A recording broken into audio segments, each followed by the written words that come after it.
terceiro bloco, vamos falar das incontáveis, ou seriam infindáveis, viagens do professor Francisco Aurélio Ribeiro. Professor, uma curiosidade. Quando é que... Não, vamos começar pelo torna-viagem.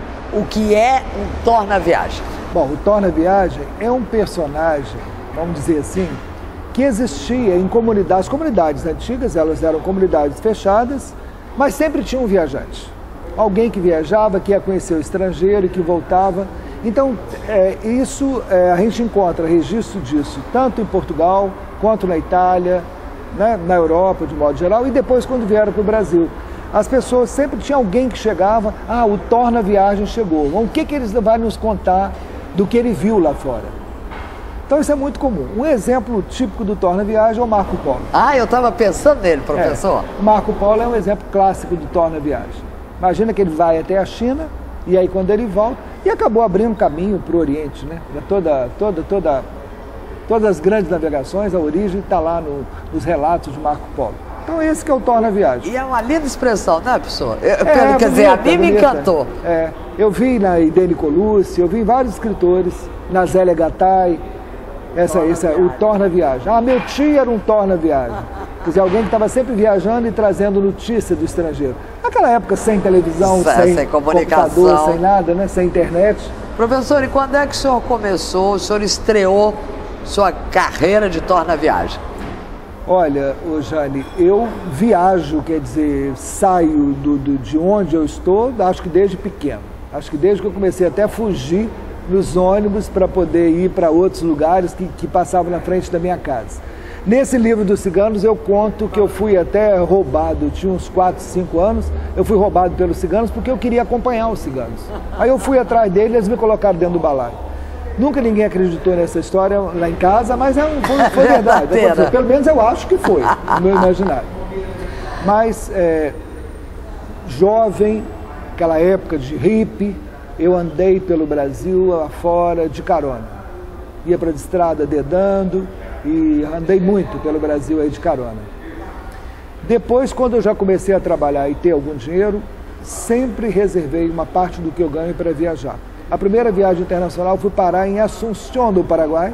Encontrei um grupo de exilados chilenos, de jovens que tinham fugido do Pinochet. Mais ou menos quando esse tal, já que o senhor está localizado? Isso. 74, 75, eu tinha 19 anos por aí. Foi quando eu comecei a sair do Brasil. Ou seja, com 20 anos eu já comecei a sair do Brasil, já conhecia bastante do Brasil. E isso foi a vida inteira. Aí como é que é? O senhor primeiro fez a América Latina? Comecei pela América Latina. Pela América Latina. Comecei por Paraguai, Argentina, Chile, Bolívia, Peru, América Latina. Tá? Pelo menos os países mais próximos. As Guianas eu só fui recente, porque Guiana ninguém vai, né? E depois fui subindo, América Central. Aliás, o senhor escreveu numa crônica da Gazeta uma história ótima, né?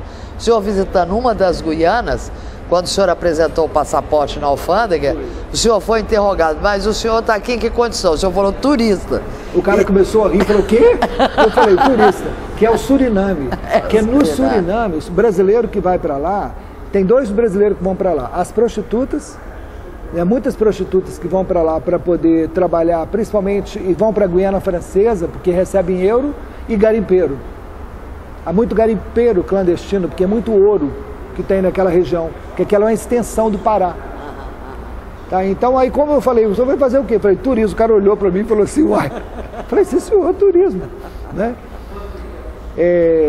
E aí fui rodando pelo mundo e agora eu já fui a mais de 100 países, eu já não sei nem contar mais quantos eu já fui. Mas o que me atrai, Jane, da mesma maneira que a literatura, né?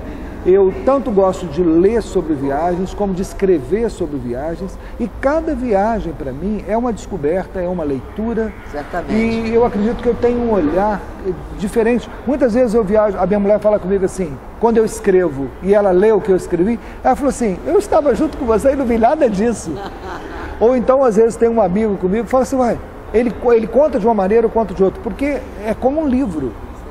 Viajar também é como um livro. Quer dizer, o olhar... a singularidade do olhar, né, professor? É claro, né? Mas é muito interessante, porque você aprende muito, Jane, aprende muito. Eu estava conversando com você antes, por exemplo, eu fui a Macau quando Macau pertencia ainda a Portugal. Macau pertenceu a Portugal até 1999. Imagina que durante 500 anos Macau foi de Portugal, lá dentro da China. Macau é do outro lado da Baía de Hong Kong. Tem a Baía de Hong Kong e aí do outro lado é Macau. São mais ou menos 3 horas de barco para atravessar. E nós fomos a Hong Kong, mas não estava previsto ir a Macau. Eu virei para a guia e falei o seguinte, eu gostaria de ir a Macau. Ela falou, só se você for à noite, porque o pessoal sai daqui para ir jogar em cassino. Tem barca que sai daqui à noite e volta de manhã. Eu falei, é nessa que eu vou. Então deixei de dormir uma noite e fui a Macau, numa dessas barcas que levavam jogador de cassino. Quando eu chego em Macau, eu falei, era de noite, eu devo ter chegado lá pelas 9 horas da noite, mais ou menos, saí 6 horas, cheguei lá pelas 9, e aí eu falei, o que eu vou arrumar nesse lugar aqui? Eu achei que fosse encontrar alguma coisa em português, não tinha nada, excetuando o guarda da alfândega, que falava português e carimbou meu passaporte, né? Macau, em português, o resto era tudo chinês. Aí o senhor, professor? Aí eu falei assim, e tinham alguns brasileiros que foram comigo, um grupo lá, eu sempre meio guia, né? Falei, vamos embora. E aí peguei um ônibus que passava em frente da estação da barca, entrei no ônibus, virei e falei alto, tem alguém aqui que fala português? Levantou um senhor e falou assim, olha, pois não, eu falo. Aí eu falei, por favor, o senhor poderia descer e nos ajudar? Era o senhor Fernando. Ele desceu, nos ajudou, nos acompanhou a noite inteira, fizemos um by night em Macau, tudo guiado pelo São Antônio. É o que eu chamo até numa crônica de os anjos de viagem, esse que aparece. O senhor Fernando não nos deixou pagar nada e nos levou para comer um bacalhau num restaurante do amigo dele. Nós devíamos ser uns 8 brasileiros, mais ou menos. Ele pagou tudo para nós. Tivemos uma noite maravilhosa que eu nunca vou esquecer. Então são essas coisas que acontecem, né, em viagem. Professor, conta mais um outro fato insólito, diferente. Olha, acontecem muitos, né, para quem viaja muito e para lugares, entre aspas, exóticos, né, porque exótico, para mim não existe exótico, existe o diferente. Mas o pessoal tem mania de vender como lugar exótico, né? Brasil é exótico para quem não é brasileiro.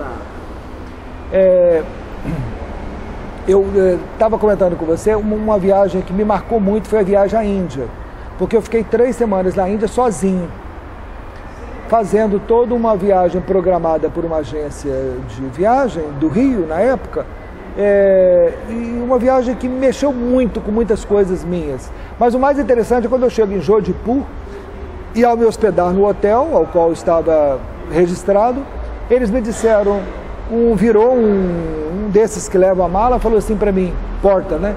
Falou assim, o senhor sabia que o senhor é a reencarnação do Marajá de Jodhpur?